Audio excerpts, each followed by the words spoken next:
Good evening, everyone. Welcome to our YouTube channel. So, as we continue with the series called Drug of the Day, our today's drug is sitagliptin. So, let's get started. Sitagliptin, as we know, it belongs to the class of anti-diabetic drug. So, before going ahead, let's understand what is diabetes mellitus. Diabetes, as we know, is an increase in the plasma glucose level. But when can we say that diabetes mellitus is present? When the fasting blood glucose exceeds 126 milligram per deciliter and the postprandial glucose increases to greater than 200 milligram per deciliter, and HbA1c, which is glycosylated hemoglobin, which is an index of protein glycosylation, increases greater than 6.5%, it is said that a person is diagnosed with diabetes mellitus. Going ahead, let's understand the two types of diabetes mellitus, type 1, type 2. Type 1 is insulin dependent, type 2 is non-insulin dependent. From name, we can understand that insulin dependent is dependent on insulin for its treatment, whereas type 2 diabetes mellitus is non-insulin dependent. Means here we prefer orally active drugs for when in case of uncomplicated cases. Okay, so in uncomplicated cases, first we go for orally active drugs. Going ahead, let's come on to this part. We all know this part that alpha cells, beta cells, and delta cells. What? Alpha cells are responsible for secretion of glucagon. Beta cells, insulin along with amylin, and delta cells for somatostatin.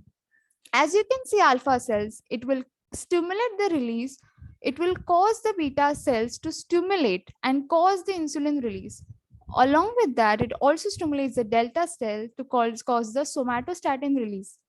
Whereas beta cells will inhibit the alpha cells from secreting glucagon. Delta cells inhibit both alpha as well as beta cells.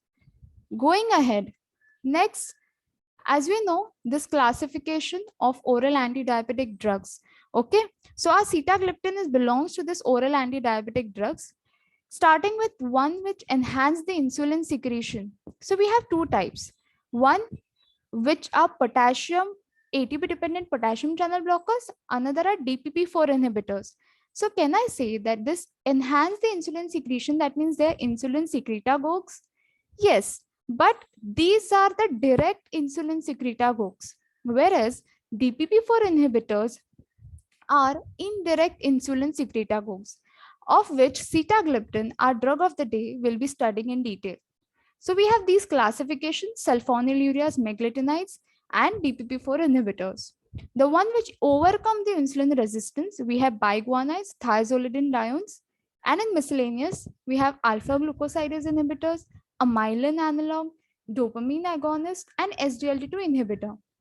So if you see here, this is our drug of the day, sitagliptin, and in the 8th edition, you will also find teneligliptin, which is a new drug. Okay. Now, as I have already said, that this DPP4 inhibitors are indirect insulin secretagogues. Because of why they are indirect? Because they act by incretins. What are these incretins? Incretins, as we know, that oral glucose provokes 4 times higher insulin release than the IV. This is because oral glucose releases GLP, that is glucagon-like peptide, from L cells of intestine that amplifies the glucose-induced insulin release. So these incretins are nothing but this GLP or GIP, glucagon-like peptide, or GIP, which is glucose-dependent insulinotropic peptide.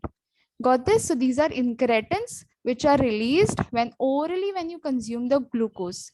Okay, so that's why they are indirect insulin secretagogues. First, let's start understanding what is GLP.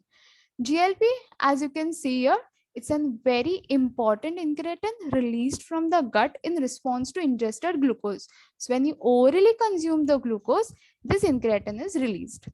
Next, yes, it induces the insulin release from beta cells. So ये beta cells से insulin release कराएगा. Alpha cells it will inhibit the glucagon release. As we all know that alpha cells secrete glucagon, so it will inhibit, because glucagon is responsible for increasing your blood glucose level. Also, it will slow the gastric emptying. It also suppresses your appetite because if you eat less, then glucose level will ultimately go down. By activating specific GLP-1 receptors present on these are GPCRs expressed on alpha beta cell, central peripheral neurons, GI mucosa, etc. Next, GLP-1 induces the insulin release only at high glucose concentration. So when the glucose concentration is comparatively high, तभी ये GLP insulin release cause करेगा. Okay. Next, GLP-1 itself, you cannot give it. Why cannot we give this GLP-1? Because it is rapidly degraded by the enzyme dipeptidyl peptidase 4, which is DPP4. Okay, so DPP4 GLP को metabolize करवाएगा, break down कराएगा, जिसके वजह से it won't be able to act. And we want this GLP because this is the one which will cause the insulin release. Its half-life is of only 1 to 2 minutes. That is the only reason we are giving DPP4 inhibitors, which will inhibit this enzyme, and ultimately our GLP action will increase.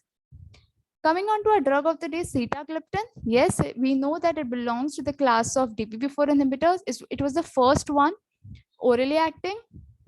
Next, mechanism of action. Yes, it is competitive and selective DPP4 inhibitor. It is just acting on DPP4, not other DPP. Competitive because it's non-covalent binding. If you see other gliptins, they are having a covalent binding. That's why it is competitive. It will potentiate the action of GLP and GIP, and it will boost the postprandial insulin release, that is after you eat, decrease the glucagon secretion, and lowers the mealtime as well as fasting blood glucose.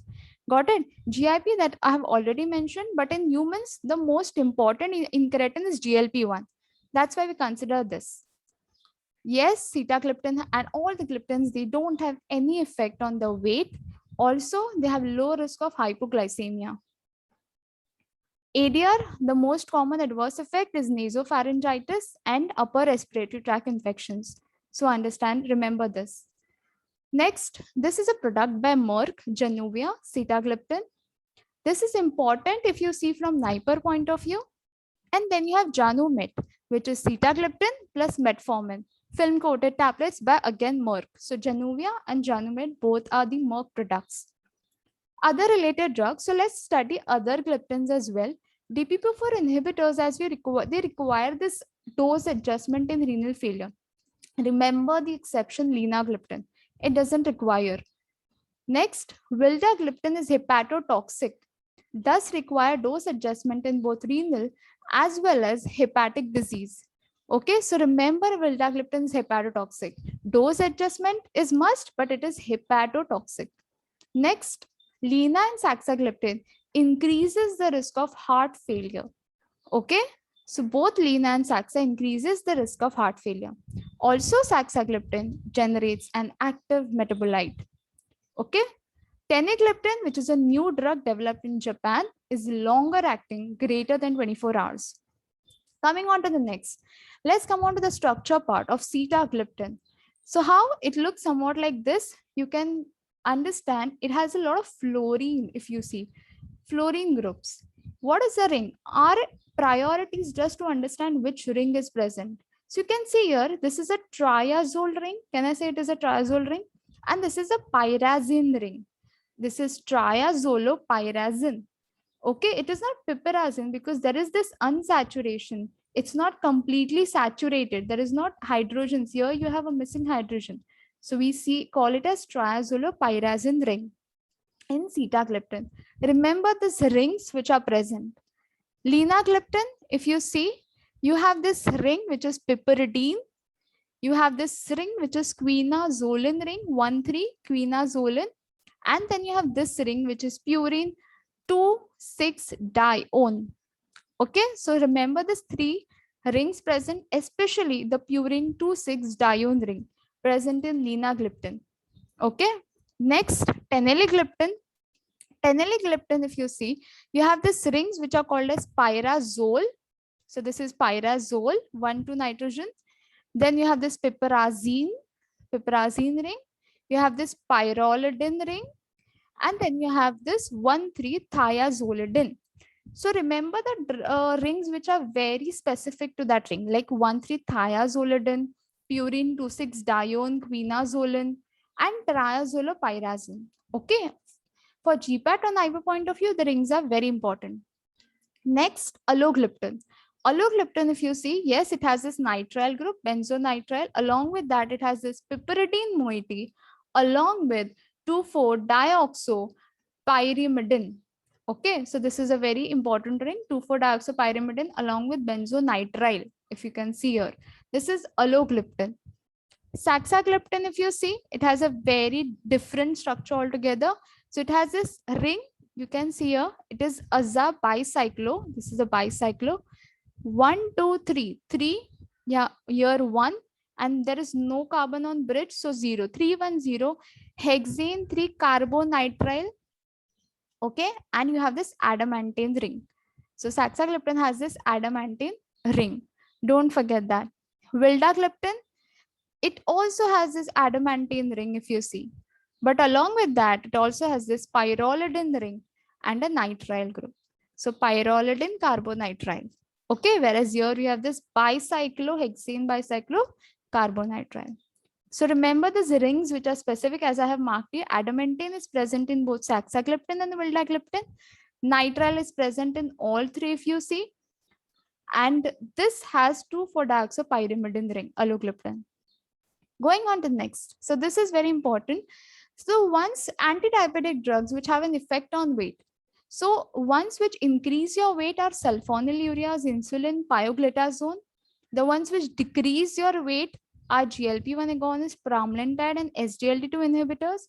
The ones which are no effect, which are important for us, is metformin and DPP-4 inhibitors. These are widely used nowadays, as we have already seen the combination as well. Coming on to the MCQ part, the MCQs have been rarely seen from this part, but also we cannot avoid that there could be a question being asked from this topic as well, because the rings are very important, right? Also, these drugs are widely used nowadays, the gliptins one. So we cannot avoid doing this. Okay, so let's come on to the question. Which of the following anti-diabetic drug has no effect on weight? It's a direct question, if you see. We have seen this on previous slide. Let's see the options. First is glimepiride, pioglitazone, saxagliptin, and pramlintide. So we have seen glimepiride, that means it belongs to sulfonylureas, which increase your weight. Pioglitazone also increase your weight. And saxagliptin belongs to gliptins. We know that gliptins and metformin have no effect on weight. Pramlintide, a myelin analog, again decrease your weight. What is the answer? Sitagliptin or saxagliptin? We can consider both. Okay, so here we have all the gliptins which have no effect on weight. So let it be sitagliptin or saxagliptin. Okay, so we know that glimepiride increase the weight, pioglitazone increase the weight, pramlintide decrease the weight. What we have to remember is all the gliptins, they have no effect on weight. Let it be any gliptins then. Fine. It was just for you to make you understand. Next, name the ring present in the sitagliptin. Options: piperidine, 1,3-thiazolidine, triazole, and adamantane ring. We have seen the ring is very important when it comes to these gliptins. So answer is triazole. We have seen this triazole pyrazine ring in sitagliptin, if you remember. Piperidine ring was present in lina and alogliptin. 1,3-thiazolidine was in teneligliptin. Adamantane ring was present in saxa and vildagliptin. Understood? Next, which of the following DPP-4 inhibitors hepatotoxic? We have also studied this. Is it sita? Is it alogliptin, linagliptin, or vildagliptin? What is the answer? So yes, it is vildagliptin. We have seen this. It is hepatotoxic and thus require dose adjustment in both hepatic and renal failure. Okay. So thank you so much for watching this video. If you like this video, then please do like, share, and subscribe to our channel. Also press the bell notification so you get the daily updates on the videos being posted. Also, we have a free WhatsApp group where we daily post MCQs regarding GPAT, NIPER. So yes, you can follow us on Instagram, Facebook, and LinkedIn as well. Thank you so much. Thank you for your time.